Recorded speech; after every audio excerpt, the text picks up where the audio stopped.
So Anita Patil यांना आपले विचार व्यक्त करायचे आहेत. 2 मिनिटं. उपस्थित मान्यवर आणि जमलेले सगळे मित्रमैत्रिणी, नातेवाईक, मराठ्यांचे आणि आमचे, तर मी मिस्टर मराठ्यांना रिक्वेस्ट केली की मला जरा 2 मिनिटं बोलायचे. त्यांनी आत्ता मला सांगितलं 2च मिनिटं बोलणार ना. तर थोडीशी माझी आणि मराठ्यांची ओळख ह्याच्याबद्दल सांगते की मी आणि सौ मराठे ह्या आम्ही BRC बसमधनं एकत्र जायचो. ती माझ्यापेक्षा थोडीशी मोठी आहे. तर आमचा मैत्रीचा प्रवास मराठे मॅडम, मग मिसेस मराठे आणि मग सुषमा असा मैत्रीचा प्रवास झाला. आणि त्याच्यानंतर श्रीयुत मराठ्यांशी पण ओळख झाली आणि नंतर खूप चांगली मैत्री झाली. आणि त्या नवरा बायकोंचा माझ्यावर विशेष लोभ आहे आणि त्या लोभापायीच त्यांनी आज मला आणि माझ्या नवऱ्याला इथे यायचं आमंत्रण दिलं. तर मला ज्या 2 गोष्टी तुम्हाला सांगायच्या आहेत त्या एक अशा की एकतर मी काही ज्योतिषाची विद्यार्थिनी नाही आहे, पण त्यांच्याकडनं काही गोष्टी ऐकलेल्या आहेत. पण मला एक गोष्ट अशी जाणवली की कुठल्याही शिक्षकाचं महत्त्वाचं काम असतं की विद्यार्थ्यांमध्ये जिज्ञासा जागृत करणे, आणि ते तुम्ही फार उत्तम केलेलं आहे. आणि दुसरी गोष्ट अशी की ज्योतिष हे जे तुम्ही नुसते जरी का थेरॉटिकली शिकलात तरी तुम्ही माणसांना सांगता आणि त्याच्यासाठी उत्तम संवाद कौशल्य असणं जरुरी आहे. आणि ते तुमच्यामध्ये, तुमच्या सर्व सहकार्यांमध्ये आणि सगळ्या विद्यार्थ्यांमध्ये तुम्ही कळत नकळत ते दान देत आहात. कारण सगळ्यांची भाषणं इतकी सुंदर झाली की म्हणजे अप्रतिम.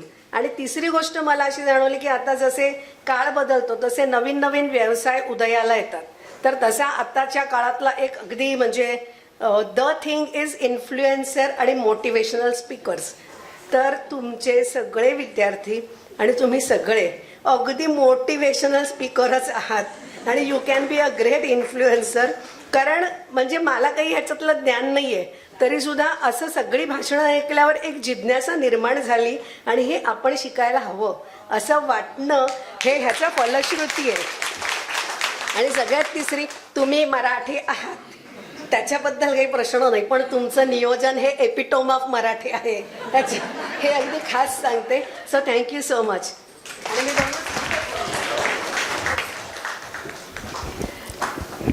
धन्यवाद. आता पुढील सूत्र मी संपदाताईंकडे देतो. आत्ताच स्नेहल म्हणली की म्हणजे तिला असं वाटलं, तिचं सांगते मी, की भाषण असं कंटाळवाणं, बोरिंग वगैरे, पण असं अजिबात काही नाही आहे.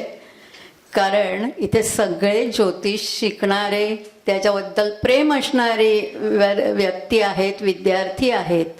तेव्हा या महादशांचा, अंतर्दशांचा, विदशांचा नेमका उपयोग कसा करून घ्यावा हे अत्यंत थोडक्यामध्ये, कारण हा विषय खूप मोठा प्रचंड आहे, याचा आवाकाही प्रचंड आहे, तर थोडक्या शब्दांमध्ये आणि अत्यंत व्यवस्थितरित्या की नेमकं तुम्ही कसं आणि काय बघायला हवं या पद्धतीने उत्तम रीतीने तू विशद केलेला आहेस.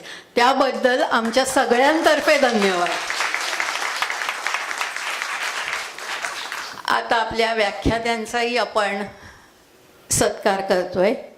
तर मी मानसी साठेंना विनंती करते की त्यांनी श्रीयुत गणेश गोखलेजींचा सत्कार करावा.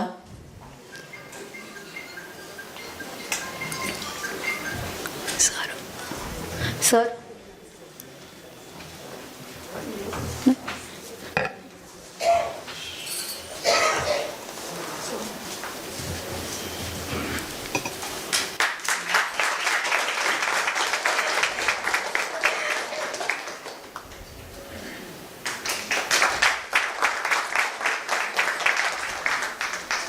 खूप खूप धन्यवाद. कारण हे काही मला अपेक्षित नव्हतं, पण तुम्ही केलात त्याबद्दल खरंच धन्यवाद.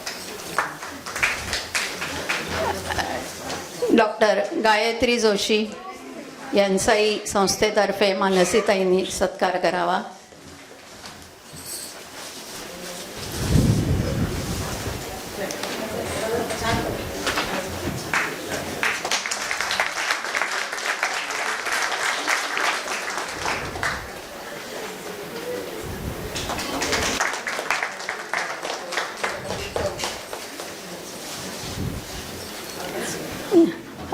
डॉक्टर सौ स्नेहल अभ्यंकर यांचाही संस्थेतर्फे मनसीने सत्कार करावा. आणि हा सत्कार केवळ व्याख्यात्या म्हणून नाही आहेत, तर एक सहअध्यापिका आणि अतिशय मैत्री असलेल्या 2 मैत्रिणी, म्हणजे एक मैत्रीण दुसऱ्या मैत्रिणीचा सत्कार करते.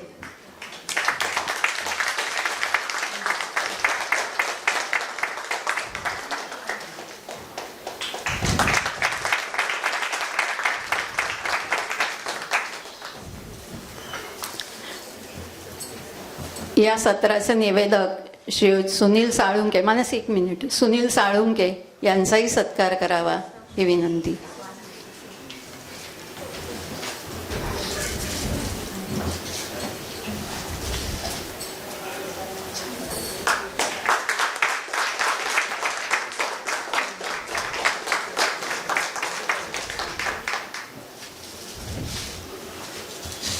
या सत्राचा आपण समारोप करतोय.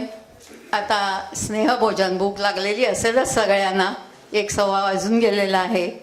तर स्नेहभोजनाचा आस्वाद घ्यावा आणि ठीक 2 वाजता आपण 3ऱ्या सत्राला सुरुवात करतोय. धन्यवाद. ठीक 2 वाजता सगळ्यांनी स्थानापन्न व्हावं ही नम्र विनंती. आणि पुस्तक विक्री तिथे आता सुरू आहे, तर ह्या भोजनाच्या अवधीत आपण जरूर त्या विक्रीचा लाभ घ्यावा, म्हणजे पुस्तकं विकत घ्यावीत. आणि पितांबरीचा इथे स्टॉल आहे, तर त्यांचेही प्रॉडक्ट्स इथे आपल्याला अवेलेबल आहेत. कॅम्फर सोप त्यांचाही इथे स्टॉल आहे की त्याही स्टॉलला आपण अवश्य भेट द्यावी.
आजच्या सत्राच्या अध्यक्षा सौ मानसी साठे यांना व्यासपीठावरती येण्याची विनंती करते.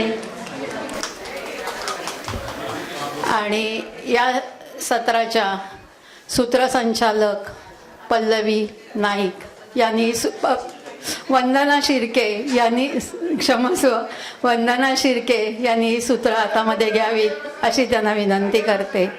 कृपया सगळ्यांनी लवकरात लवकर जागेवर बसावं. आपण पुढचं सत्र सुरू केलेलं आहे. वंदना. धन्यवाद. सकाळपासनं खूपच सुंदर सगळे सत्र झालेली आहेत आणि आता खरं चॅलेंजिंग आहे कारण आता जेवण झालेलं आहे. तर तरी मला कल्पना आहे की तुम्ही सगळेजण अतिशय चांगले विद्यार्थी आहात आणि खूप मन देऊन तुम्ही सगळं ऐकणार आहात. तर मी सगळ्यांना विनंती करते, जरा प्लीज सगळ्यांनी लवकर जागेवर बसून घ्या.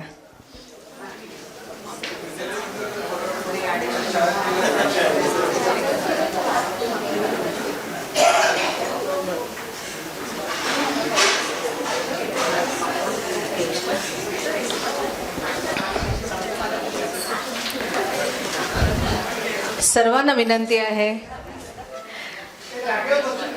जरा प्लीज सगळ्यांनी जागेवर बसून घ्या. पुस्तकांची विक्री, प्रॉडक्ट्सची विक्री ही नंतर सुद्धा आपल्याला उपलब्ध आहे. आपण वेळेचं एवढं चांगलं नियोजन केलेलं आहे आणि सगळेजण वेळेत आलेले आहात, तर आपण वेळेत या सत्राची सुरुवात करूयात.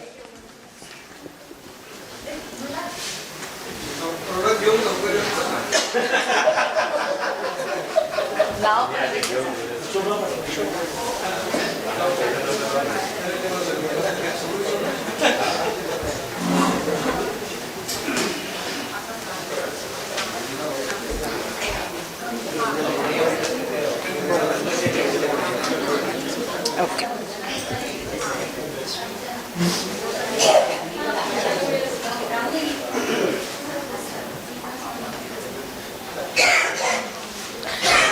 आपल्या सगळ्यांचं या तिसऱ्या सत्रात मी वंदना शिर्के अतिशय मनःपूर्वक स्वागत करते.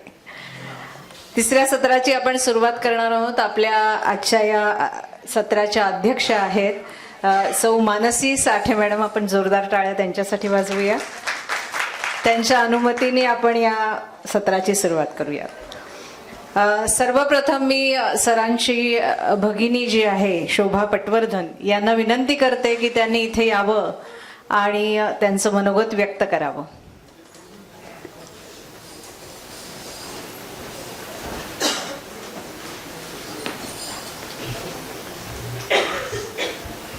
हॅलो हॅलो हां, मी शोभा पटवर्धन, अनंत मराठेची आत्तेबहीण.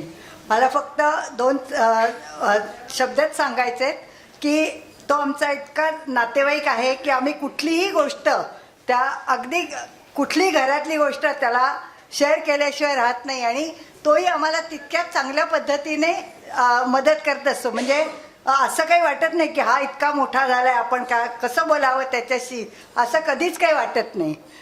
एकच गोष्ट त्याच्या संबंधी सांगते. माझ्या मुलाचं लग्न करायचं होतं आम्हाला, मोठ्या मुलाचं. तो कुठल्याच मुलीला हो म्हणत नव्हता.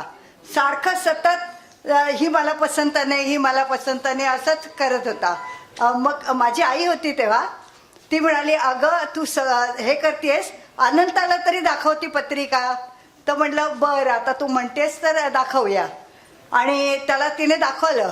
तर म्हणे शोभा त्याला माझा एक निरोप सांग, तू सगळी कामं आत्ता बाजूला ठेव. तो त्यावेळेला वेगवेगळे इंटरव्ह्यू देत होता जॉबसाठी. तर म्हणे हे बघ त्याचा इतका प्रचंड योग आहे की तो 15 दिवसामध्ये त्याचं लग्न जमेल. मी त्याला म्हटलं, आणि त्याच वेळेला नेमकं पुण्याहून तिच्या आईचा फोन आला की असं अशी माझी मुलगी लग्नाची आहे, असं आहे तसं आहे. तर म्हटलं बरं ठीक आहे, तो इथे पुण्यालाच इंटरव्ह्यूला येणार आहे, तर तेव्हा भेटलं तर चालेल का. तर अनंताने सांगितलं त्याला शोभा जरूर पाठवते, बघू देत तरी निदान एकदा. आणि सांगायचा मतितार्थ असा, तो भेटला आणि त्याने सांगितलं हो मला पसंत आहे. आम्हाला सगळ्यांना एवढा आनंद झाला आणि त्यामुळे आम्ही सगळं क्रेडिट अनंताला देतो. एवढंच बोलायचं होतं.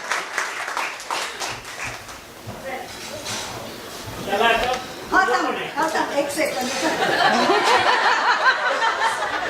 हा, आणि त्याचं आता इतकं सगळं व्यवस्थित चालू आहे. कदाचित यूट्यूबवर त्याच्या बायकोचा तुम्ही गाण्याचा हे चॅनल बघत असाल, अमृता कोल्हटकर या नावाने असतो आणि ती खूप छान गाते आणि चांगला संसार चांगला चाललाय, मुलं आहेत, सगळं आहे. म्हणजे एक कधीतरी मनाला उभारी देण्याचे कार्य तो चांगल्या तऱ्हेने करतो.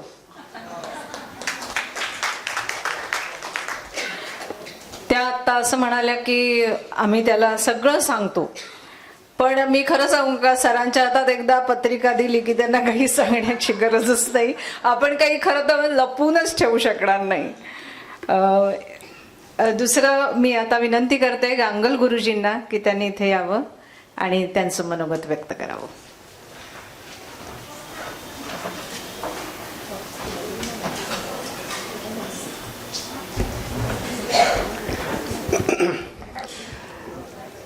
मगातपासून आपला विषय हाच आहे, ज्योतिष आणि त्याला पूरक कुठली आणखीन व्यवसाय म्हणा किंवा आणखीन काही असू शकतं.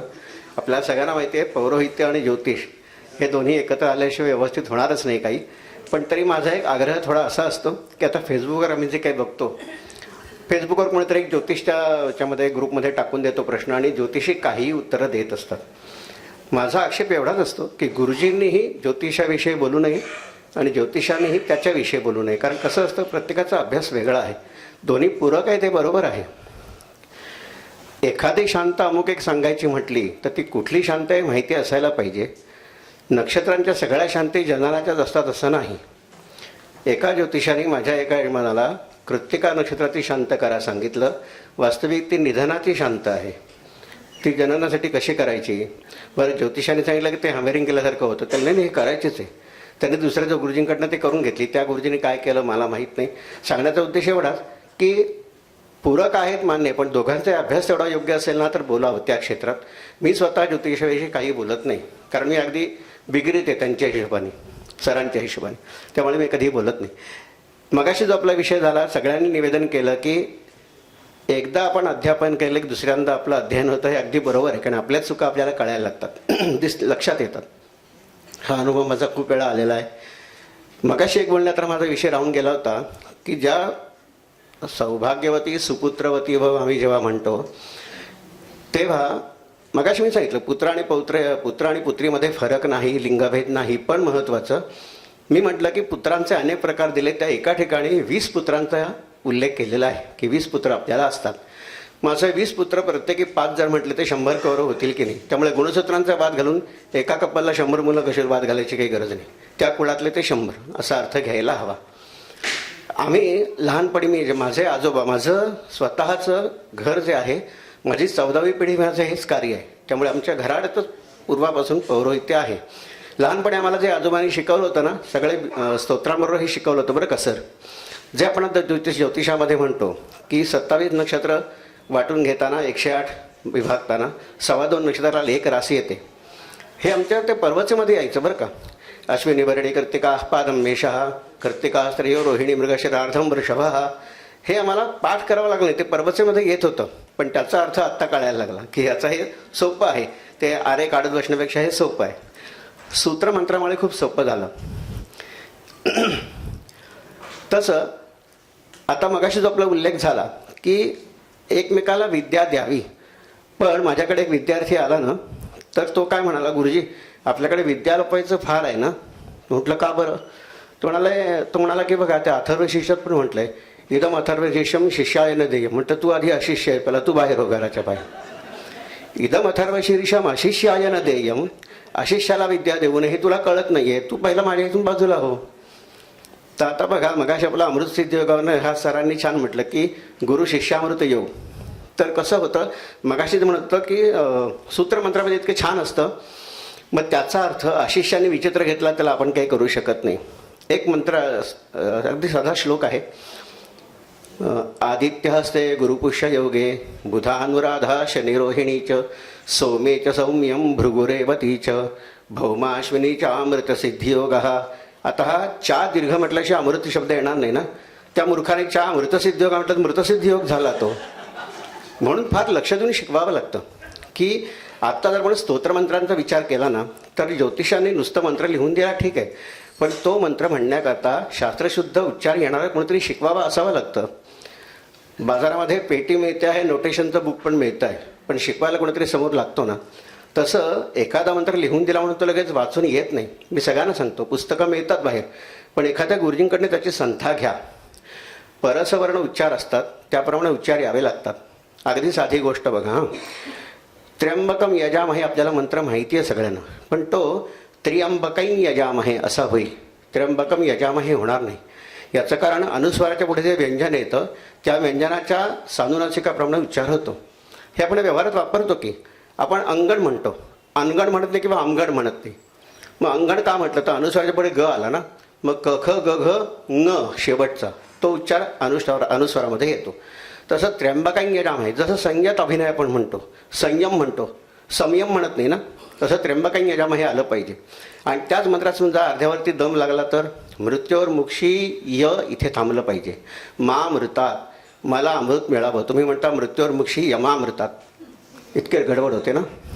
म्हणून गुरुजींनी शिकवणं आवश्यक आहे. एवढंच मला सांगायचं होतं. धन्यवाद. धन्यवाद गुरुजी. मगाचपासून त्यांनी आपल्याला खूप छान वेगळी माहिती दिलेली आहे.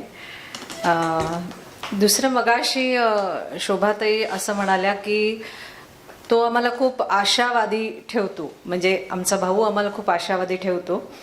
तर सत्राची या दोघींच्या बोलण्याच्या आधी सत्राची सुरुवात करताना ज्योतिषी कसा असावा असं सर आम्हाला नेहमी ठोकून ठोकून सांगतच असतात. तर त्याविषयी मी छोटीशी एक कविता केलेली आहे, ती वाचते. जातक तो पिडलेला येता दारी, जातक तो पिडलेला येता दारी, ज्योतिषी एक आश्वासक दिलासा, ज्योतिषी एक आश्वासक दिलासा, समस्येत जातकाच्या दाखवे तो जिज्ञासा. तज्ञ असावा अचूक असावे लॉजिक, तज्ञ असावा अचूक असावे लॉजिक, जाणले जरी खूप बोलावे त्याने माफक. खरं तर समस्येचा घेऊन धांडोळा व्हावे समुपदेशक. सरांचा हा खूप आवडता शब्द आहे, त्याने व्हावे समुपदेशक. व्यक्तिमत्वाला अनुसरून द्यावा योग्य सल्ला, व्यक्तिमत्वास अनुसरून द्यावा योग्य सल्ला, सल्ला देण्याचा आवर्जून घ्यावा मोबदला. गोष्ट गंभीर सांगताना असावी संयत भाषा, गोष्ट गंभीर सांगताना असावी संयत भाषा, स्वीकारण्यास सोपे जातकास होणारी त्याची दुर्दशा. अचूक भाकीत योग्य उपाय त्याने नेहमी सांगावा, अचूक भाकीत योग्य उपाय त्याने नेहमी सांगावा. ज्योतिषशास्त्र वेदांचे चक्षु, ज्योतिषी संजय असावा. धन्यवाद. सकाळपासून आपण वेगवेगळ्या सत्रांमधनं ज्योतिषशास्त्र या विषयावर ऐकतोय.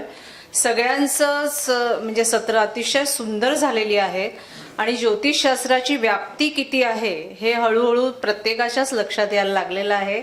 इथल्या विद्यार्थ्यांच्या तर खूपच लक्षात यायला लागलेलं आहे की हे शास्त्र छोटंसं नसून त्याची खूप व्याप्ती आहे आणि वेगवेगळ्या ह्याच्यामध्ये आपण त्याचा उपयोग करू शकतो. आपल्या या सत्राच्या ज्या पहिल्या वक्त्या आहेत त्या आहेत पल्लवी नाईक, आणि त्यांच्याबद्दलची मी आपल्याला थोडीशी ओळख करून देते. त्या ग्राफोलॉजिस्ट आहेत, म्हणजे हस्तलेखन विश्लेषण करणाऱ्या आहेत. म्हणजे हस्त अक्षरावरनं एखाद्या व्यक्तीचं आपण संपूर्ण व्यक्तिमत्व किंवा त्याचं स्वभाव धर्म आपल्याला तपासता येतो आणि त्यापुढेही जाऊन त्यांचं खूप खोलवर ते सगळं ग्राफोलॉजीचं आहे. इंग्लिशमध्ये लिटरेचर इंग्लिश लिटरेचर घेऊन त्यांनी कला शाखेची पदवी घेतलेली आहे. ट्रॅव्हल आणि टुरिझममध्ये त्यांनी डिप्लोमा केलेला आहे. या करिअरबद्दल, ट्रॅव्हल आणि टुरिझम करिअरबद्दल त्या एका संस्थेमध्ये अतिशय चांगलं मार्गदर्शनही करतात. आयटा फाउंडेशन आणि कन्सल्टंट या परीक्षा त्यांच्या याच संदर्भातल्या झालेल्या आहेत. आणि टीचर्स ट्रेनिंग कोर्स इन योगशास्त्र हे त्यांनी केलेलं आहे. एखाद्या व्यक्तीच्या आवश्यकतेनुसार कुठल्या प्रकारचं त्यांना म्हणजे डिझाईन कोर्स त्या घेतात. तसंच आपल्या संस्थेची ज्योतिषशास्त्री ही परीक्षा त्यांनी दिलेली आहे, त्या चांगल्या पद्धतीने उत्तीर्ण झालेल्या आहेत. आणि ज्योतिष भूषणची पण त्यांचा जोरदार तयारी चालू आहे.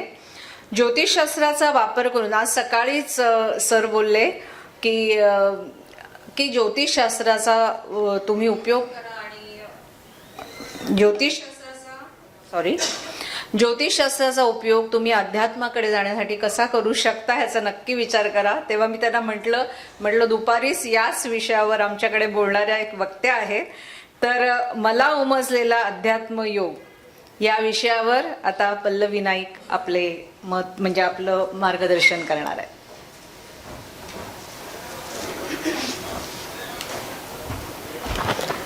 धन्यवाद वंदनाताई, एवढं छान माझं इंट्रोडक्शन केल्याबद्दल.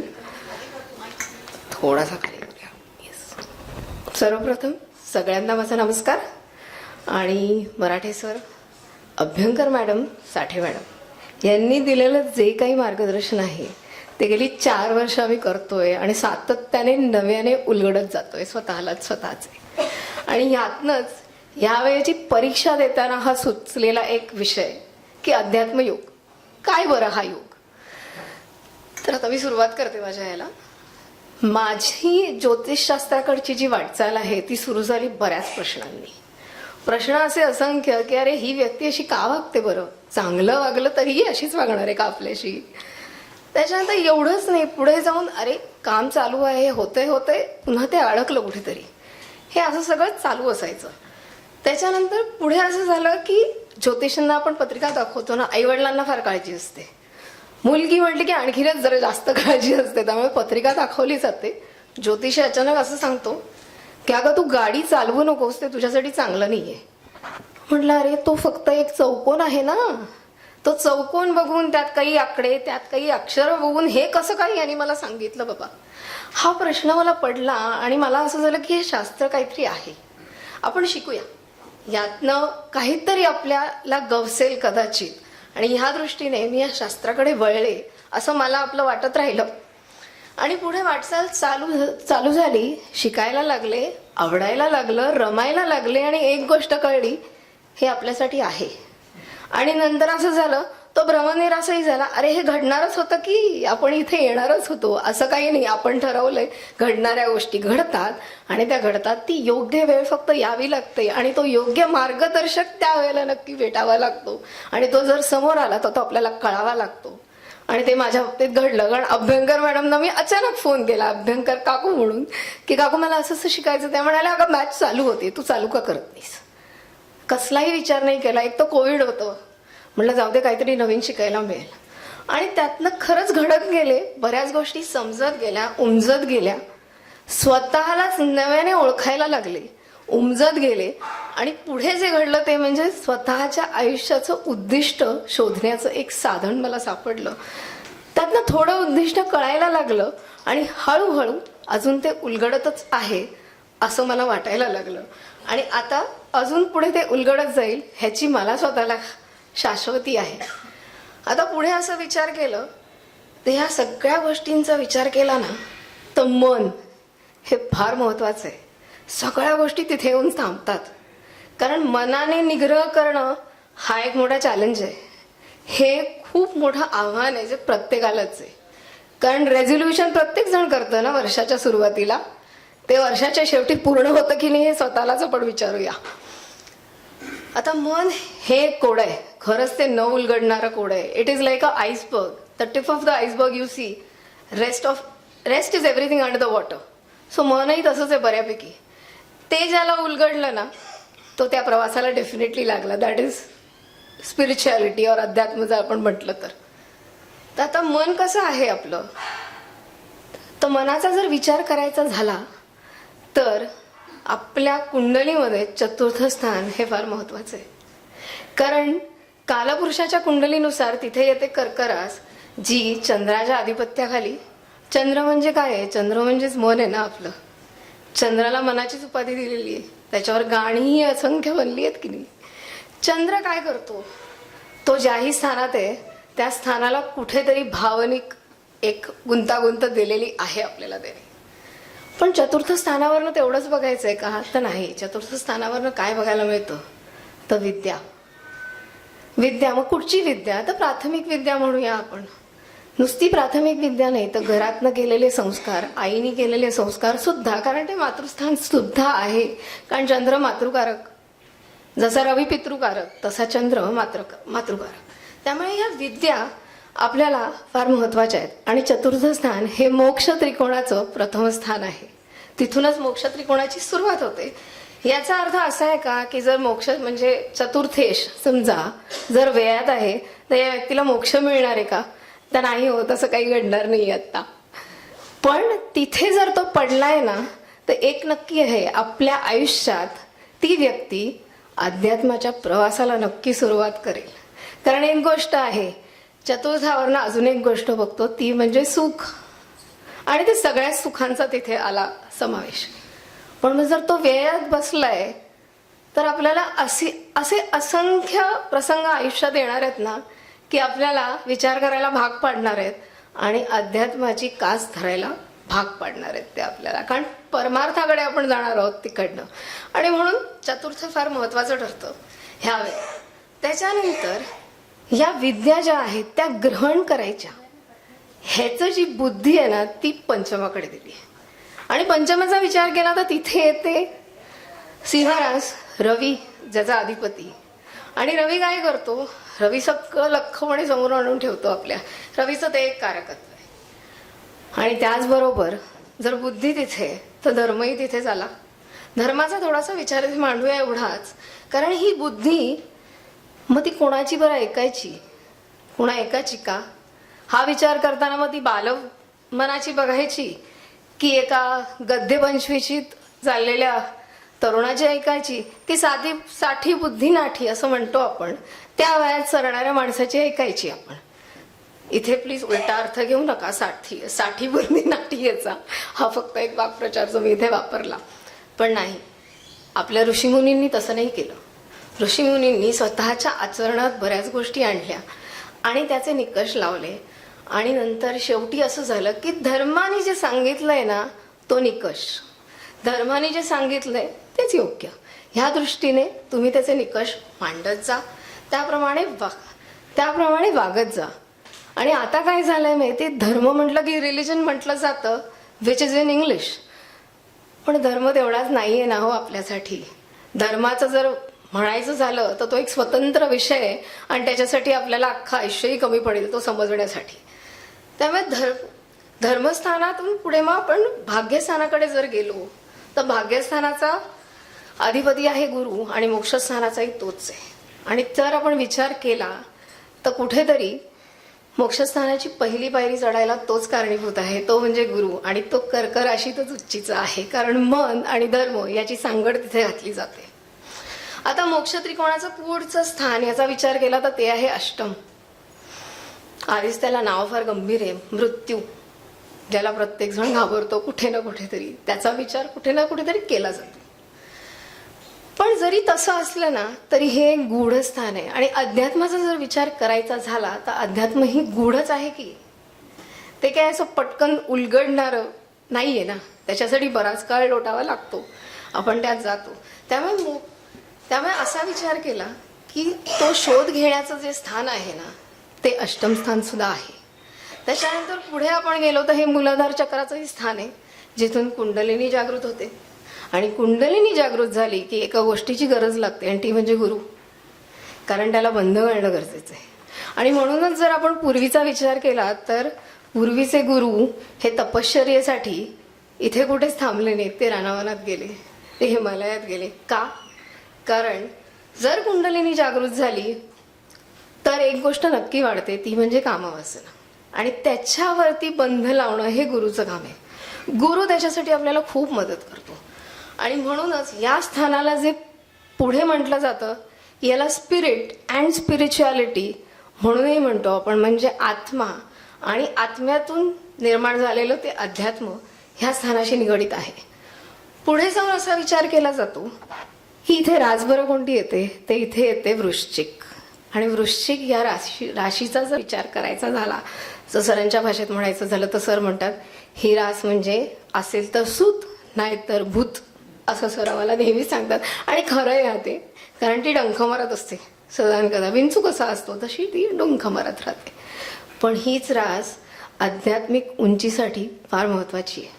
तिला जर छान हाताळलं, जसं आपण मनाला छान हाताळलं तर आपल्याला ते दिसतं समोर, तसंच जर आपण या राशीलाही शांतपणे हाताळू शकलो तर खूप छान आहे. त्याचा अधिपती आहे मंगळ. मंगळ काय करतो तर मंगळ इंधनाचं काम करतो. हे गवसलंय ना, मग आता ह्याचा शोध घेत राहा, त्याच्यासाठी तो तुम्हाला दौडवतो. तसं हे स्थान. त्याच्यानंतर पुढचं स्थान मोक्ष त्रिकोणाचं आहे व्यय. सगळ्याचाच व्यय करतं ते कुंडलीचाही व्ययच दाखवतं आपल्याला. आणि तिथे रास येते कोणती तर राशीचक्रातली शेवटची रास तिथे येते, ती म्हणजे मीन. आणि ती सुद्धा गुरुचीच रास. त्यामुळे जर विचार केला तर धर्म त्रिकोण आणि मोक्ष त्रिकोणाचा स्वामी हा मोक्ष त्रिकोणातच उच्चीचा होणार की नाही. हे इथे जाणवतं. आता हे झालं थोडक्यात मोक्ष त्रिकोणाबद्दल बोलून. मोक्ष त्रिकोणाबद्दल बोलून झाल्यानंतर एक विचार मनात येतो की अरे मोक्ष म्हणजे काय? मोक्ष म्हणजे मोहाचा क्षय. मग तो कुठचाही मोह असू दे आयुष्यात पडलेला. पण मोक्ष एकाच जन्मात मिळणार आहे का? नाही. त्या 12 राशी पूर्ण करायच्या आहेत, तो चौकोन पूर्ण करायचा आहे, तो फेरा पूर्ण करायचा आहे आणि मग तिथे पोचायचं आहे कुठेतरी आपल्याला. पण एवढंच नाहीये. मोक्ष त्रिकोण याची पहिली पायरी धर्मत्रिकोण आहे ना. धर्मत्रिकोणाला विसरून नाही चालणार आपल्याला. धर्मत्रिकोणाचा विचार एवढ्यासाठी करायलाच हवा कारण मोक्षाचा प्रवास तिथूनच सुरू होतो. कारण धर्मापासून सुरू होऊन तो अर्थ, काम आणि मोक्षाकडे जाणार आहे. त्यामुळे धर्मत्रिकोण तितकाच महत्वाचा. तर आता प्रथम स्थान म्हणजे लग्न, म्हणजे आपण स्वतः. तर आता लग्न स्थान बऱ्याच गोष्टी बघतो, पण आत्ताच्या विषयानुसार जर काही विचार करायचा असेल तर जातकाची आध्यात्मिक प्रकृती, व्यक्तीचा जीवनाकडे बघण्याचा जो दृष्टिकोन आहे तो लग्नावरनं आपण सांगू शकतो. त्याच्यानंतर व्यक्तीचे यश अपयश, त्याचा पाप पुण्याबद्दलचा दृष्टिकोन, तसेच सुख व दुःख हे तो कसे भोगणार हेही ते दर्शवतं. एका पुस्तकात वाचण्यात आलं की लेखकाने ह्या स्थानाला खिडकी अशी उपमा दिली आहे. खिडकी का बरं? कारण आपण जगाकडे जिथून बघतो ना आणि जग आपल्याला जिथून बघतं ना तो हा चौकोन, तीही खिडकी. आपण जगाला काहीतरी दिसत असतो, जग आपल्याकडे बघत असतं, आपण काहीतरी दाखवत असतो आणि जगही आपल्याला काहीतरी दाखवत असतं. ते या खिडकीतनं आपल्याला दिसतं आणि म्हणून ती खिडकी. आता कालपुरुषाच्या कुंडलीत जर विचार केला तर इथे येते मेष रास आणि मेष राशीचा स्वामी आहे मंगळ, अग्नितत्वाचा. एका ठिकाणी असंही वाचण्यात आलं माझ्या की असं म्हणतात ना, कच्ची मडकी जी असतात ती गळतात, पण जर भाजलेलं मडकं असेल तर ती गळणार नाही. ह्याचा अर्थ काय होतो? ते जे अग्नितत्व आहे ना ते आपल्याला तावून सुलाखून तयार करतं. आपलं मस्तिष्क तयार होतंय ताहून सुलाखून त्या अग्नितत्वात. पुढचं स्थान जर आपण धर्मत्रिकोणाचं बघितलं तर ते आहे पंचम स्थान, अतिशय शुभ स्थान, कोणस्थान. जिथे कुठचाही ग्रह असू दे, मग तो पापग्रह जरी असला ना तरी तो बऱ्यापैकी नाही, तो 90% चांगलीच फळं देणार आहे तुम्हाला. तो कितीही काही असू दे. मग तिथे शनी असला ना तरी भले तो उशिरा देईल, पण तो देईल ते इतकं सुंदर देईल की ते आपल्या अपेक्षेच्या बाहेर असेल कधीतरी. तर आता वरती आपण बघितलं की चतुर्थात उल्लेख केला होता विद्येचा, तसा पंचमात उल्लेख केला होता बुद्धीचा. आता पंचमात काय अजून बघायला मिळतं? बुद्धीच्या ह्याच्याप्रमाणे जर बघायचं झालं तर विद्या ग्रहण करण्याची जी बुद्धी आहे म्हणजे काय? तर बुद्धीचा मंदपणा, तीक्ष्णपणा, मठ्ठपणा, स्मरणशक्ती, विचार प्रकट करण्याची जी एक पद्धत आहे, वाङ्मयातील रुची, त्याची प्रगती, साहित्यिक लिखाण, दुसऱ्याला विद्या शिकवण्याची कला, पुन्हा पूर्वजन्माचे ज्ञान, ज्यामुळे ह्या जन्मात होणारे काही लाभही आपण तिथून बघतोच. त्याच्यानंतर धार्मिक गोष्टींची आवड, धार्मिक ग्रंथ वाचन, वेदांत विद्या किंवा त्याचे ज्ञान, धर्माच्या आचरणाच्या ज्या काही गोष्टी आहेत, ज्या काही लागतात आपल्याला, त्या साधारणपणे आपण ह्या स्थानात बघतो. आता या स्थानात येते, जसं मगाशी म्हटलं, ती येते सिंहरास आणि रवी. रवीचे कार्यकत्व, जर रवी खरंच तिथे असेल तर तो तुमच्या विद्येला प्रगती देईल, तुम्हाला प्रगती देईल आणि तो त्याचं ते कार्यकत्व इथे नक्की उजळून टाकेल, ते म्हणजे लख्खपणा. त्या व्यक्तीतला तो लख्खपणा आपल्याला तिथे दिसेल. आता नवम स्थान जर ह्याचा विचार केला तर ते आहे भाग्यस्थान, दुसरं कोणस्थान, जे अतिशय शुभ आहे. ह्या स्थानावरनं काय बघायचे तर दान, पुण्यकर्म, तप, तीर्थयात्रा, आध्यात्मिक जीवनाची आवड, त्याच्यानंतर आध्यात्मिक यात्रा सुद्धा झाल्या, देवाधर्माची आवड, धार्मिक ग्रंथांची आवड, त्यांचे वाचन, पूजास्थानांबद्दलचे आदर, प्रेम, तत्वज्ञानी लोकांबद्दलची एक आस्था, त्यांच्याबद्दलची आवड किंवा सज्जन संगती, ईश्वरावरील श्रद्धा, गुरुजनांवरची श्रद्धा व सत्प्रवृत्ती, हे सगळं तिथे आहे. मोक्षाकडे नेणारी एक पायरी आहे ही जणू आपली धर्मत्रिकोणाचे शेवटचे स्थान. इथे रास येते धनु, तिचा स्वामी पुन्हा गुरुच, गुरुचीही आध्यात्मिक रास. असे मोक्ष त्रिकोण आणि धर्म त्रिकोण हे आपल्याला जीवनाच्या अंतिम ध्येयाकडे नेण्यास कार्यरत असतात. मोक्ष त्रिकोणाचा विचार केला तर इथे राशी येतात कर्क वृश्चिक मीन, म्हणजे आलं जलतत्व. धर्म त्रिकोणाचा विचार केला तर राशी कोणत्या आल्या तर मेष, सिंह आणि धनु, म्हणजे अग्नितत्व. आता या तत्वांचाच विचार करायचा झाला तर अग्नितत्व काय करतं? अग्नितत्व तुम्हाला तावून सुलाखून तयार करतं. आणि जलतत्वाचा विचार केला तर काय आहे? जलतत्वाकडे समर्पण आहे. त्या समर्पणाचं एक सुंदर उदाहरण म्हणजे नदी आहे. नदी कसा प्रवास करते? डोंगरातनं, खोऱ्या कपाऱ्यातनं ती वाहत वाहत येते आणि एक क्षणभर थांबते. अथांग समुद्र दिसतोय, ती मागचा प्रवास करून आली आहे आणि तिला दिसतंय की माझं अस्तित्व संपणार आहे, आता माझं अस्तित्व संपणार आहे. पण तरी ती तिथे थांबत नाही, ती विलीन होते. कारण जलतत्व विलीनतेच प्रतीक आहे. आपण जर बघितलं, कधी बघितलंय का समुद्राला नदीकडे जाताना? नाही, तो रवी आहे, तो नाही जाणार. त्याच्या भोवती तर सगळं आहे ना. त्यामुळे समुद्र तितकाच महत्वाचा आहे जशी नदी आहे. नदीचं पाणी पितो आपण, समुद्राचं पितो का? नाही पित. पण तरी सुद्धा तो अथांग आहे आणि तो सगळ्याला सामावतोय. त्यामुळे अग्नितत्व जरी असलं तरी अग्नितत्वामध्ये राग करायची जशी एक क्षमता आहे, तशीच अग्नितत्वामध्ये सगळं सामावून घ्यायची तेवढीच ताकद आहे, जशी जलतत्वामध्ये समर्पणाची आहे. त्याच्यानंतर पुढे गेलं तर आता रवी आणि चंद्राबद्दल आपण बोललोय, पण गुरु आणि मंगळ हे दोन महत्वाचे आहेत. तर मंगळ ह्याचा विचार करताना डोक्यात माझ्या असा विचार आला की मंगळ म्हणजे कोण? तर मंगळ म्हणजे सेनापती, जो धर्माचे पालन करणारे. आणि तो दोन्ही त्रिकोणात आहे. तो दोन्ही त्रिकोणात आहे.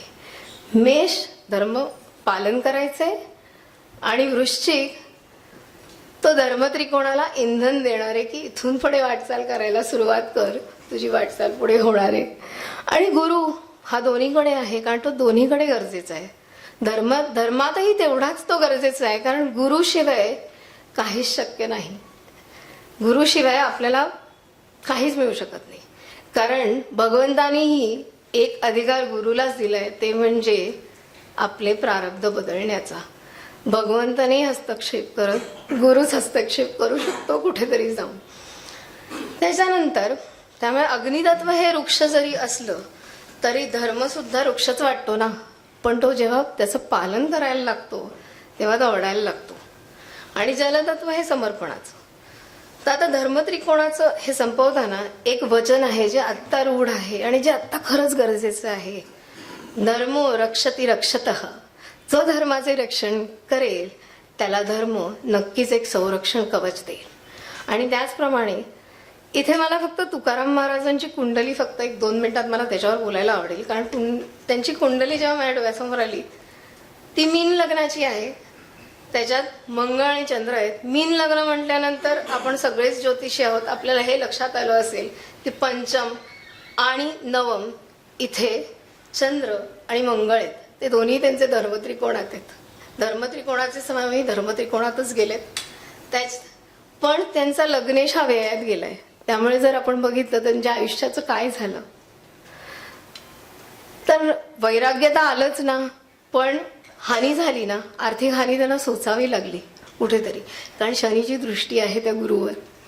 त्यामुळे हे सगळं घडत गेलं. आणि इथे मला जे जाणवलं ते म्हणजे ते मवाळ होतेच, पण मंगळ असल्यामुळे मनाने निग्रही होते.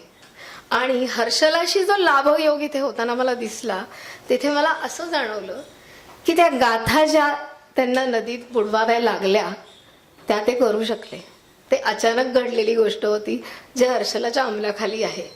त्यामुळे माझ्यासाठी अध्यात्मयोग हा आहे की आपले आयुष्य जिथे बदलायला लागतं, नुसतं ऐहिक सुखाचा सगळा त्याग करणं म्हणजे अध्यात्म नाहीये. अध्यात्म म्हणजे कुठेतरी समर्पण येणं गरजेचं आहे. मग ते तुम्ही कोणालाही करा, विद्येला करा, गुरुला करा, नाही तर काही करा, ते समर्पण आहे. आणि आता माझ्या सांगतेला मला फक्त तुकाराम महाराजांच्या 2 ओळी आठवतात. त्या म्हणजे आनंदाचे डोही आनंद तरंग, आनंदाची आनंद आनंदाचे.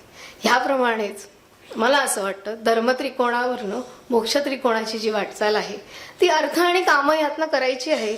पण कुठे तो मीपणा सोडायचा आहे हे जर आपल्याला कळलं तर आपण अध्यात्मात प्रगती नक्की करणार आहोत आणि अध्यात्माची वाटचाल आपली यापुढे चालत राहणार आहे. धन्यवाद. एवढं म्हणून मी आपलं व्याख्यान संपवते.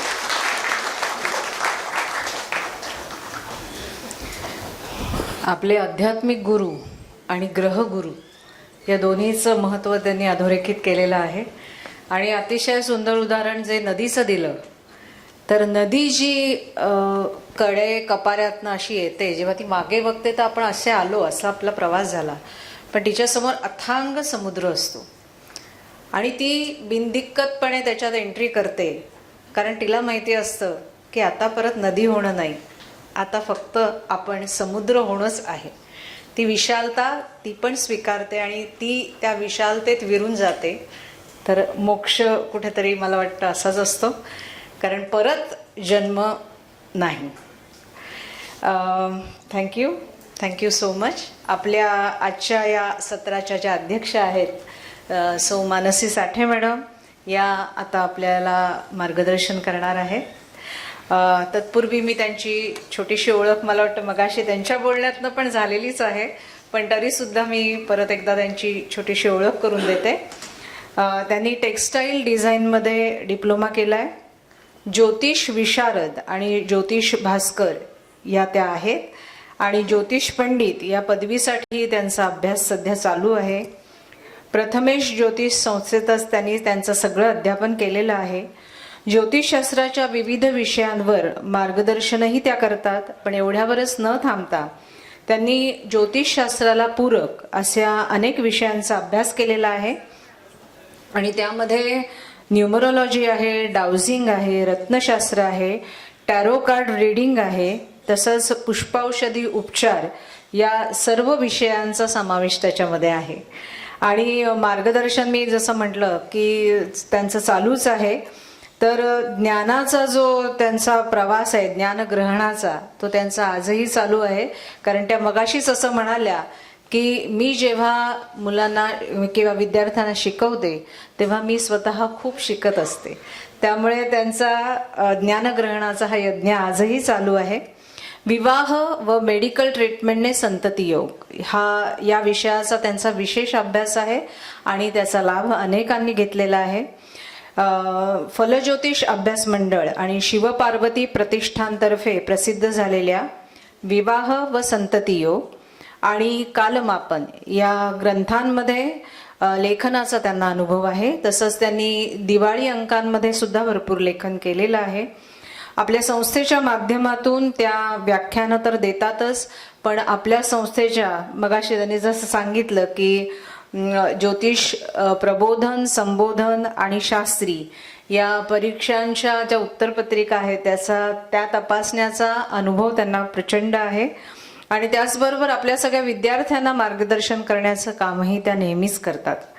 आजचा त्यांचा जो विषय आहे, तर आधुनिक काळामध्ये विवाहाचं स्वरूप आपल्याला सगळ्यांनाच माहिती आहे की खूप बदललेलं आहे. म्हणजे तो साजिरा सोहळा असण्यापेक्षा तो असा मोठा साजरा करण्याकडे सगळ्यांचा कल जरा जास्त दिसतो. तर विवाहामागचा विचार आणि जोडप्याची मानसिकता हे सगळंच आता बदललेलं आहे. तरुणांचे विवाह हा म्हणजे आनंदाचा विषय न राहता आता थोडासा चिंतेकडे जाण्याचा विषय झालेला आहे. तर ज्योतिषशास्त्राची या विषयामध्ये कशी उपयुक्तता आहे आणि त्याचा आपण वापर किती छान करून घेऊ शकतो याच्यावर त्या सगळ्यांना मार्गदर्शन करणार आहेत किंवा त्यांचे विचार मांडणार आहेत. मानसी साठे मॅडम, जोरदार टाळ्या वाजवून, कारण त्या आपल्या या सत्राच्या अध्यक्षा पण आहेत.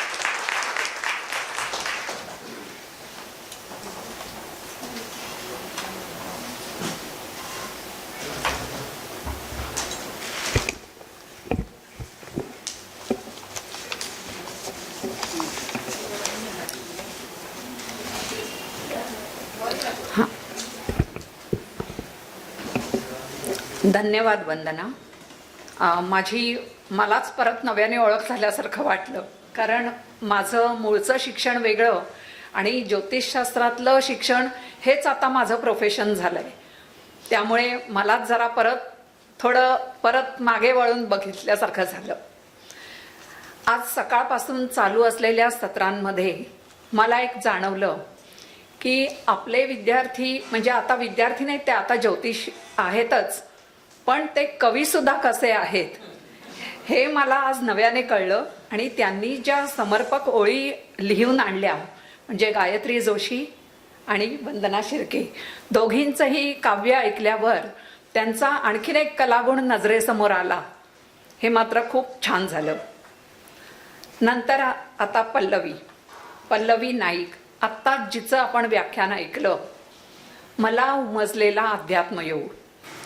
खरं म्हणजे अध्यात्म हा वयाचा विचार केला तर हा खूप पुढची पायरी आहे.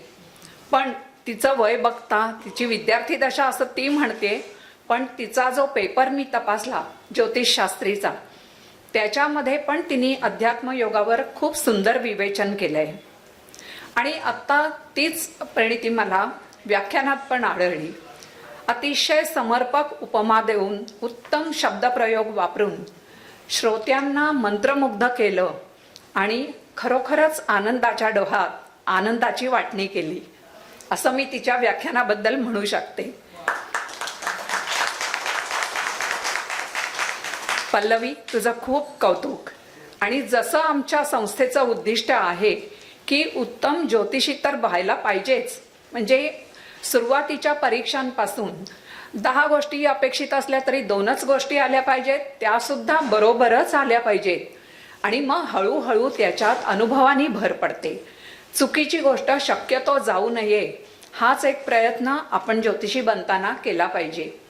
मग आता पायरी पायरीनी ज्योतिष प्रबोधन, ज्योतिष संबोधन आणि शास्त्री, आता ह्याची पुढची पायरी म्हणजे सखोल अभ्यास तर हवाच, पण त्याच्याबरोबर आता जेव्हा तुम्ही समाजात पुढे येणार, ज्योतिषी म्हणून प्रॅक्टिस करणार, त्यावेळेला तुम्हाला कन्सल्टिंग स्किल्स जे आता अनुभवायला यायला पाहिजे, त्याच्याबद्दल मला थोडं बोलायचं आहे. आता मी जेव्हा एवढी वर्ष आता अभ्यास करते, म्हणजे वर्षाची संख्या जास्त आहे, पण तरी म्हटलं तर समोर येणारी प्रत्येक कुंडली हे माझा गुरुच असणार आहे. आणि अध्यात्मावर आत्ता आपण बऱ्याच गोष्टी ऐकल्या, सगळ्यांना पटल्या, पण आहे काय, आयुष्याचा प्रवास कसा आहे, जीवनाचा प्रवास हा धर्म, अर्थ, काम आणि मोक्ष या मार्गाने जाणार आहे. प्रत्येक आत्म्याला मोक्षाकडेच जायचं आहे.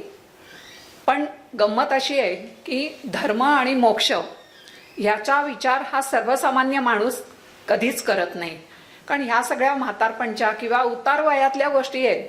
धर्म काय, पाळला नाही पाळला म्हणजे रोजच्या व्यवहारात काही कोणी करत नाही, पण काम आणि अर्थ ह्या 2 गोष्टींसाठी मात्र प्रत्येक जण खूप विचार करतो. सगळ्या माणसांचा धर्म आणि मोक्ष ह्याचा विचार केला नाही तरी अध्यात्माकडे जाताना ज्या पायऱ्या ओलांडायला लागतात त्यातली एक महत्त्वाची पायरी म्हणजे विवाह. आणि प्रत्येक माणसाला ह्या विवाहाच्या पायरीवरूनच जायचं असतं. फार कमी लोक असतील की जे विवाहाचा विचार करत नाहीत.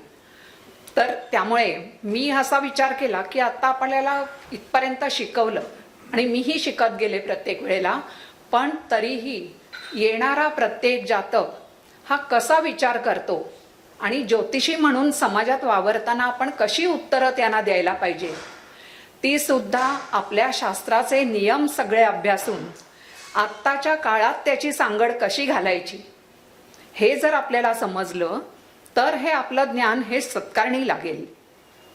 आता इथे मी विचार करताना असं पहिल्यांदा विचार करते की कामना, इच्छा, वासना ह्या प्रत्येक व्यक्तीच्या ठायी असणार. मग इथे काम हा शब्द सेक्स्युअल डिझायर या अर्थी मी वापरते. प्रत्येक स्त्री आणि पुरुष यांच्यात परस्परांबद्दल आकर्षण वाटणं ही अगदी नैसर्गिक भावना आहे. प्रत्येक माणसासाठी ही विशेष बाब आहे. वंशवृद्धी आणि संस्कृती जतन होण्यासाठी अतिशय आवश्यक आहे. मग या कामेच्छेला कायद्याचं बंधन राहावं, कायदेशीर मार्गानेच ही इच्छापूर्ती व्हावी, यासाठी विवाह आणि वैवाहिक जीवन हे सर्वात महत्त्वाचे घटक ठरतात. तर विवाह हा एक संस्कार असून त्यातल्या विधींना जर समजून घेतलं तर विवाहोत्तर जीवनात होणारे तंटे हे अतिशय अल्प होतात किंवा आटोक्यात राहतात. विवाहाचं पावित्र्य आणि मांगल्य टिकवणं हे आता विवाहेच्छू तरुणांवर, नवीन पिढीवर अवलंबून आहे. केवळ शारीरिक संबंधांना परवानगी हा विवाहाचा अर्थ नसून सुसंपन्न, आरोग्यपूर्ण अशी नवीन पिढी जन्माला यावी हा यामागचा हेतू आहे. विवाहाच्या गाठी नेहमी स्वर्गात बांधल्या जातात असं म्हटलं जातं आणि पृथ्वीवर विवाह संपन्न होतात. पण खरी गंमत अशी आहे की एकदा का गाठ बांधली की त्या जोडप्याचं वैवाहिक जीवन कसं चालू आहे याकडे परमेश्वर डुंकून सुद्धा बघत नाही. हे मात्र अगदी खरं वास्तव आहे. मग अशा वेळेला काय आहे की विवाह यशस्वी करण्याची जबाबदारी सर्वस्वी त्या पतीपत्नींवर अवलंबून असते. वैवाहिक जीवनात योग्य तो समतोल राखला गेला, तारतम्य बाळगलं तर दोघांचंही व्यक्तिमत्व फुलतं आणि घराचं नंदनवन होतं. योग्य वेळी योग्य पावलं टाकली गेली, एकमेकांना सांभाळून घेतलं गेलं नाही तर मात्र वैवाहिक जीवनाचा खेळ खंडोबा व्हायला अजिबात वेळ लागत नाही. हा प्रवास सुखकर होण्यासाठी जो समतोल साधावा लागतो त्यासाठी एकमेकांचे स्वभाव, महत्वाकांक्षा या गोष्टी खूप महत्त्वाच्या ठरतात, ज्या आपल्याला कुंडलीतून सहज समजतात. कामजीवनात मिळणारं समाधान हे पण इथे महत्त्वाची भूमिका बजावतं. असंतोष, वैफल्य हे जेव्हा सहनशक्तीच्या पलीकडे जातं त्यावेळेला घटस्फोटाला पर्याय राहत नाही. खरं म्हणजे विवाह या विषयाला इतके कंगोरे आहेत की कितीही विचार केला, कितीही मुद्दे मांडले ना तरी ते कमीच आहेत. पण मग आताच्या काळात ज्योतिषी म्हणून वावरताना विवाहाकडे बघण्याचा माझा दृष्टिकोन हा हळूहळू गेल्या काही वर्षांमध्ये बदलत गेला. कारण माझ्या बाबतीत पहिली ज्योतिष विशारद ही पदवी मी जेव्हा घेतली त्यावेळेला माझा विषय होता विलंबाने होणारे विवाह. म्हणजे ज्या योग्य वयात विवाह व्हायला हवा त्याच्याऐवजी वेगवेगळ्या कारणांनी रखडलेले विवाह असं थोडक्यात ज्याला आपण म्हणतो ते विवाह. पण हा अभ्यास केला मी 2007 मध्ये. त्यावेळेला विवाहाचं वय होतं 30 झाली म्हणजे खूप उशीर झाला. 30शी ओलांडली म्हणजे लिमिट गाठली असं हळूहळू म्हटलं जायचं. पण हे समीकरण आत्ता बघता बघता इतकं बदलत गेलंय की वयाचा हा टप्पा 35-40 म्हणजे आकडे बोलायला सुद्धा भीती वाटेल अशी झालेली आहे. आणि तोही पहिला विवाह. दुसरा विसरा तर आपण नंतरच बघू, पण हा पहिल्या विवाहासाठीच जर हे वय येत असेल तर पुढच्या पिढीचं कसं होणार हे आता नक्कीच मुद्दा महत्त्वाचा ठरतोय. मग त्याच्यासाठी कारण काय आहे? शिक्षण, करिअर, सामाजिक आर्थिक स्थिती ही सगळी कारणं तर दिसतातच.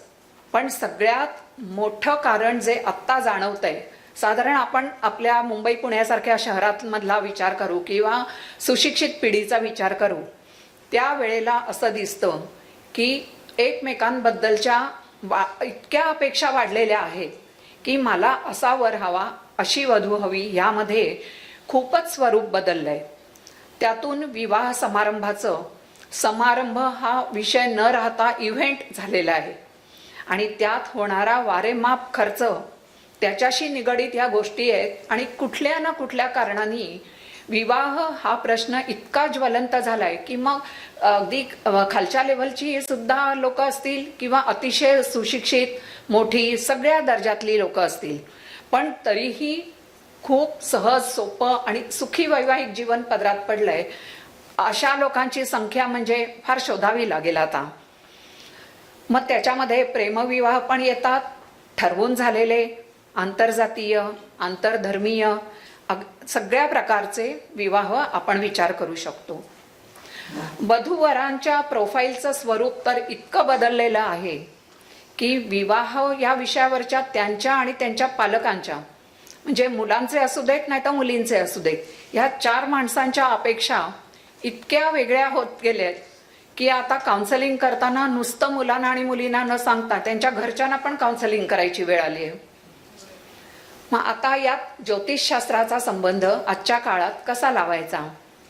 तर खरं म्हटलं तर विवाहाचा संबंध ज्योतिषशास्त्राची फक्त पुष्कळांना असा अनुभव असतो की आता लग्न करायचंय ना, मग कुंडली दाखवायला हवी. सहजपणे जमलं तर ठीक आहे, ओळखीत झालं त्याहून ठीक आहे. पण जेव्हा संस्थांमध्ये नावं नोंदवतात किंवा शोधायला सुरुवात करतात, त्या वेळेला जर का 2-2 वर्ष वाट बघायला लागली की अहो आम्हाला हवं तसं मिळतच नाही हो, मग ते ज्योतिषाकडे धाव घेतात. मग म्हणतात की आमच्या मुलाच्या किंवा मुलीच्या कुंडलीत लग्नाचा योग आहे का नाही, जरा बघून सांगा.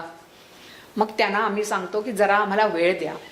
कारण जसं एखादा डॉक्टर कोणत्याही रोगाचं निदान करताना काही टेस्ट सांगतो, त्याप्रमाणे ज्योतिषशास्त्रात शिकलेलं सखोल ज्ञान आणि त्याच्या उपयुक्त असणाऱ्या वर्गकुंडल्या सगळ्याचा विचार करून, दशा गोचर ह्या सगळ्याचा विचार करून त्यांना नेमकं काय सांगायचं ह्याच्यासाठी आम्ही जरूर वेळ घेतो. म्हणजे वेळ लागला तरी चालेल, पण आपण योग्य तेच मार्गदर्शन करायचं असा माझा तरी म्हणजे आहे हेतू त्याच्यामध्ये. आता वैवाहिक जीवनाचं स्वरूप कसं असेल, घटस्फोट असेल का, मतभेद होतील का, आणि मग त्यात करायला लागणारी तडजोड किंवा त्रासदायक काळ, अशा अनेक गोष्टी कुंडली बघून समजू शकतात. त्रासदायक काळाचा जर अंदाज दिला आणि संयम ठेवण्याचं जर मार्गदर्शन केलं आणि समोरच्यांनी ऐकलं तर अनेक वेळा घटस्फोट टाळता येतात. अनेकांच्या मनात त्याहूनही वेगळे वेगळे प्रश्न असतात. येणारं स्थळ जवळचं आहे की लांबचं आहे, आणि नोकरी व्यवसाय ठीक असेल ना, म्हणजे त्यातला आत लपलेला प्रश्न असतो धनयोग नीट आहे ना, हे त्याच्यात असतं. आणि ज्योतिषशास्त्रावर विश्वास न ठेवणारे लोक सुद्धा ज्या वेळेला पुनर्विवाहाचा विचार करतात, म्हणजे घटस्फोट असेल किंवा इतर काही कारणांनी जर पुनर्विवाहाची वेळ आली तर मात्र कुंडली घेऊन येतात आणि खूप खोलात चर्चा करतात. किंवा ज्योतिषशास्त्रात कुंडलीचा वापर हा फक्त समोरच्या स्थळाला नकार देण्यासाठी करतात. मुलगी पसंत नाही, मुलगा पसंत नाही, किंवा आम्हाला काही वेगळं अपेक्षित आहे हे जेव्हा सांगत नाहीत तेव्हा कुंडली जमत नाही, हा एकच वाक्य वापरलं जातं. आणि काही जण तर इतके असे भेटतात की जणू काही कुंडली समोर ठेवली आणि ज्योतिषांनी आम्हाला संपूर्ण आयुष्याचा ट्रेलर दाखवावा अशी त्यांची अपेक्षा असते. पण मी म्हणते की काही वेळा असं आपल्याला जरी आलं तरी परिचित आहे का लांबचा माणूस आहे, सगळं तारतम्य बाळगूनच आपल्याला मार्गदर्शन करायला लागतं. कारण प्रत्येक शास्त्राला काही मर्यादा असतात. मग ह्या मर्यादा लक्षात घेऊनच ज्योतिषाला वागावं लागतं. वयाच्या योग्य टप्प्यावर मार्गदर्शन करता आलं तर जातकाच्या जीवनातला बहुमूल्य वेळ, पैसा आणि मनस्ताप कमी होतो आणि सर्वांना सुखाचं होतं.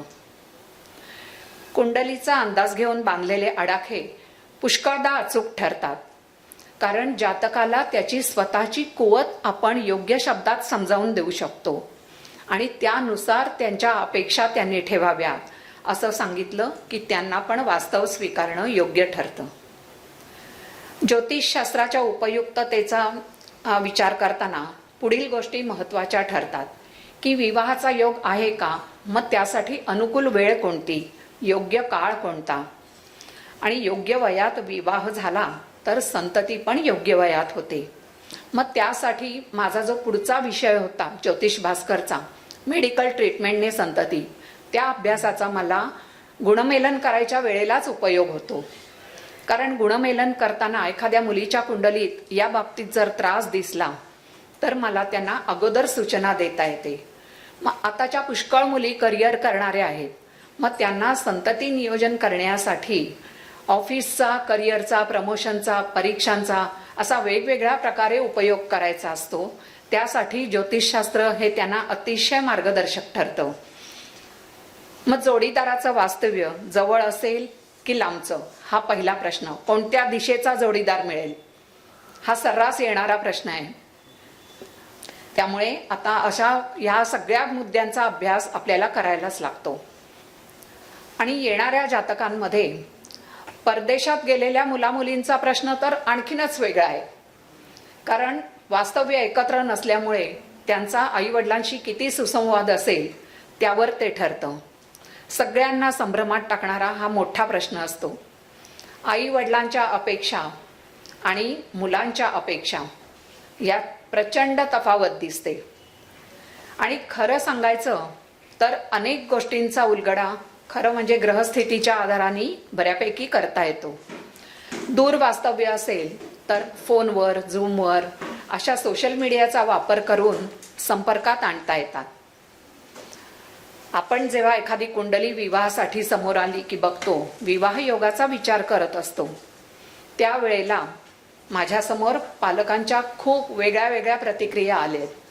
त्याचं एक आपलं थोडासा मनोरंजक स्वरूप म्हणजे असं की एखाद्या मुलाचा प्रेमविवाह किंवा परिचयातून होणारा विवाह दिसला, आम्ही जर कल्पना दिली आईवडिलांना, तर पटकन एखादी आई म्हणते, अहो आमचा मुलगा असं कसं करील.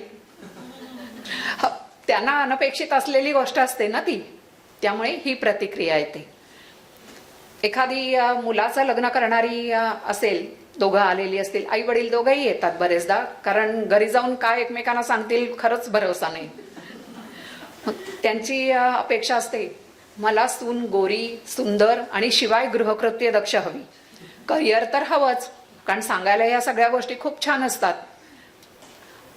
एखाद्या मुलीचं लग्न करताना पहिल्यांदा सगळ्यांची अपेक्षा असते की मला जावई श्रीमंत, स्मार्ट आणि उच्च शिक्षित हवा.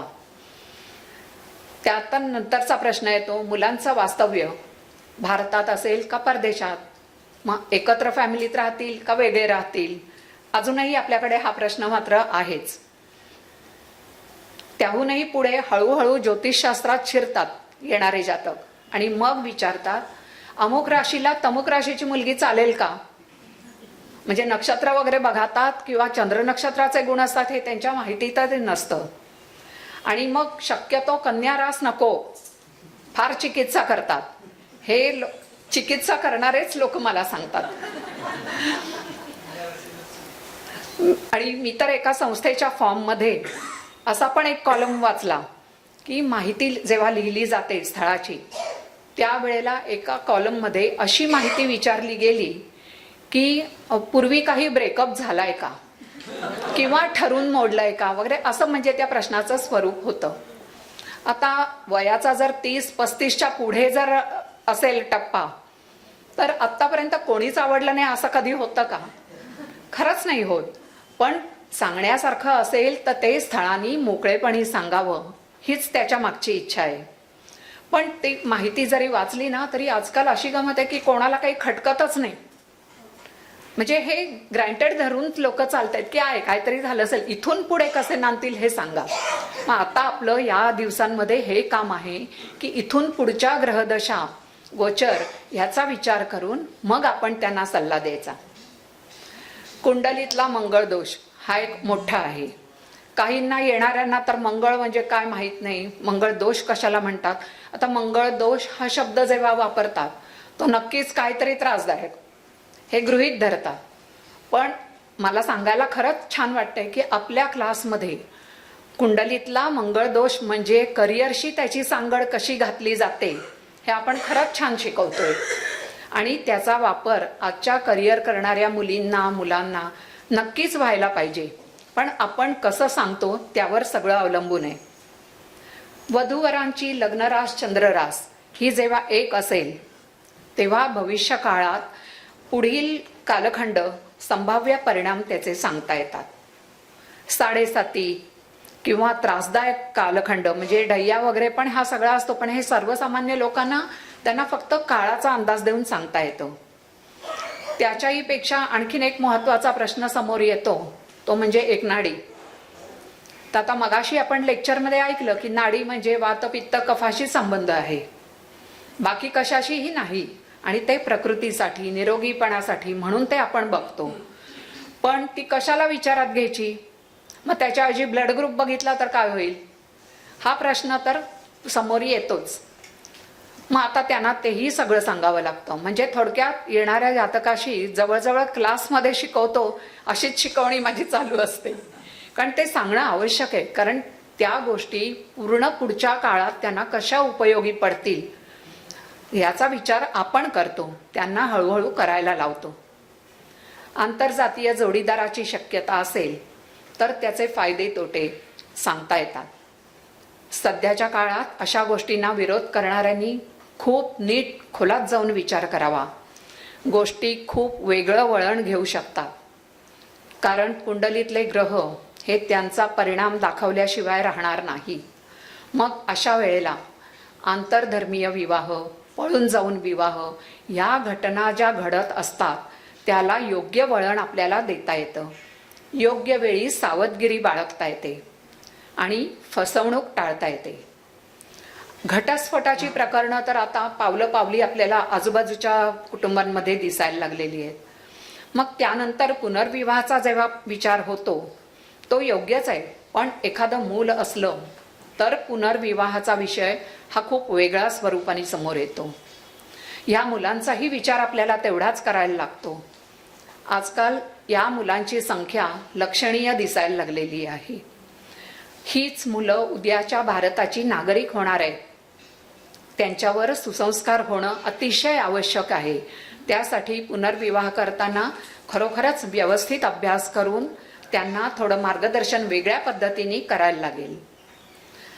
ऐहिक गोष्टी आणि चंगळवाद खूप वाढल्यामुळे आणि भारतीय शास्त्रांना नावं ठेवत राहिल्याने होणारा त्रासच वाढलेला दिसतो. माझं तर असं म्हणणं आहे की संस्कृती आणि संस्कार जपा. विवाहाच्या वेळी आधुनिक गोष्टी आणि पारंपरिक गोष्टी यांची योग्य सांगड घाला. मिळालेल्या स्वातंत्र्याचा योग्य उपयोग करा. शास्त्राच्या नियमांचा वापर करून योग्य जोडीदाराची निवड करा. आणि ज्योतिषांना फीडबॅक द्या. पुष्कळ जण देत नाहीत, पण आमची विनंती आहे सगळ्यांना की येणाऱ्या जातकांकडून आपण फीडबॅक घेतला पाहिजे, म्हणजे आपलाही अभ्यास करायला पुष्टी वाढेल. आधुनिक पद्धतीनं गुणमेलन करा. बदललेल्या जीवनशैलीला योग्य उत्तरं शोधा. शास्त्राचा गैरवापर टाळण्याकडे आपला कल असायला हवा. तर पाश्चात्य पद्धतीचं अनुकरण म्हणून रिलेशनशिपमध्ये राहण्याचं प्रस्ताव खूप वाढतंय, कारण त्याचे फायदे तोटे तर अनुभवाला येतच आहेत. पण काय आहे, आपल्याकडे डॉलर हा नुसता आलेला नाही, त्याच्याबरोबर इतर अनेक गोष्टी आपल्याकडे आलेल्या आहेत. मग ह्या गोष्टींना कसं वळण द्यायचं आणि त्यांना विवाह संस्था टिकवण्यासाठी कशी मदत करायला हवी, कारण यावर भारताचं पुढचं भवितव्य अवलंबून आहे. या गोष्टींकडे त्यांचं मन वळवणं हे आपलंच काम आहे. त्याहून महत्त्वाचा आणखीन एक मुद्दा, की ज्योतिषाकडून जेव्हा मार्गदर्शन घेतात त्यावेळेला जातकाकडून योग्य ते मानधन घेऊन आपण सहकार्य केलं पाहिजे. येणारा प्रत्येक जातक असाच असेल मात्र असं अजिबात नाही, कारण अपवाद पण खूप आहे. तरुण पिढी जबाबदारीनेही वागताना दिसते. खूप खर्च टाळून, अनाठायी खर्च टाळून विविध संस्थांना देणग्याही देणारे जोडपी आपल्याला आढळतात. समाजकार्यात एकमेकांना साथ देत सहजीवनाचा आनंद लुटतात.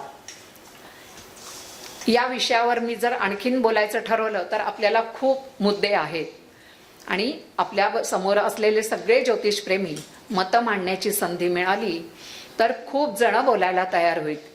पण पूर्ण दिवसाची एक जणू कार्यशाळाच घ्यावी लागेल. तर मंडळी, आपण सध्या एवढंच म्हणूया, योग्य वेळी, योग्य जागी, योग्य शब्दात सल्ला देऊ, वास्तवाचं भान ठेवून योग्य निर्णय घ्यायला पुढच्या पिढीला मदत करू, ज्योतिषशास्त्राचा सन्मान ठेवू, असंच आपलं वागणं असू दे. बघा, तुम्ही सुद्धा विचार करा आणि माझ्याकडून राहून गेलेल्या मुद्द्यांचा आणखीन विचार करून आपण सगळे मिळून अंमलात आणू. मला या व्यासपीठावर व्यक्त होण्याची संधी दिल्याबद्दल मी संस्थेचे आणि मराठे सरांचे आभार मानते. धन्यवाद.